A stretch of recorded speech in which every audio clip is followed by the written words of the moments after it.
Love Finds the Way. Chapter 1. 1880. It was almost time for HMS Liverpool to dock at Marseille. From his view on the bridge, John Chester watched the port grow nearer. Captain Hallam clapped him on the shoulder. "I'm going to the shore office to find if there are any letters. Are you coming with me? Or are you leaving me to find yours for you?" John laughed. "I'll be very surprised if there is a letter for me." "Oh, come on," Hallam said. "You must have pretty girls longing for you to return."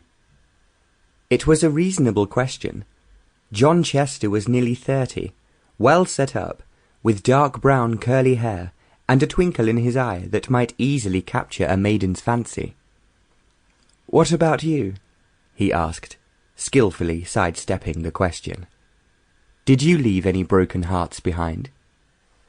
"If I did, I hope my wife never learns of them. She was expecting a child when I left, and it may have been born by now." "Congratulations. Your first?" "No, the third. To tell the truth, we can't really afford any more." "So you find children expensive?" John asked. "Endlessly. Luckily, my eldest daughter is very pretty, so she may marry a millionaire and save the family." "I am sure you can find her one," John said with a grin. "Plenty of millionaires must travel in your ship, but I have always found that pretty girls are few and far between." Hallam regarded him with good-natured cynicism. "That is probably because their careful fathers are keeping them well out of your path," he observed. John roared with laughter and did not deny it. "But I would be surprised if you really suffered from a shortage of female company, anywhere you go," Hallam added, not without a touch of envy. "There seems to be a lack of unmarried Englishmen, and I have been told many times that a man with a female at home is a man to be avoided." "I should have thought out of sight, out of mind," John replied coolly. "Who's to know what you're doing on a trip round the Mediterranean, or, as I have been travelling, far away on distant oceans, where an Englishman is as rare as a glass of cool champagne?"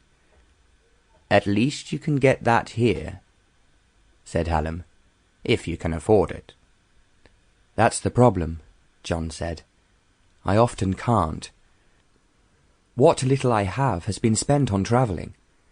It isn't comfortable to do that when you haven't much cash, but I prefer travelling uncomfortably to not travelling at all." "Then how will you manage at home?" Hallam asked. "By doing what I have always done, staying clear of women with marriage in their eyes." "But every woman has marriage in her eyes," Hallam pointed out. "Unless she is married already, and then she has a husband under her heel." "Where no woman will ever have me," John declared firmly. "Then you will be a bachelor all your days," Hallam predicted. "Not at all. I know exactly the kind of girl I want, and when the time comes I shall choose her. Sweet-natured, kind, docile."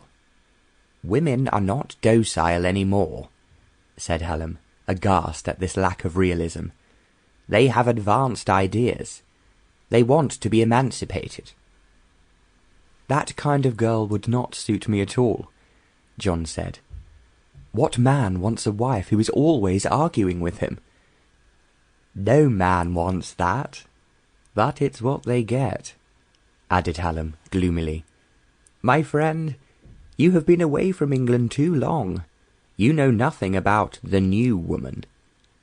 "And you do?" John asked with a grin.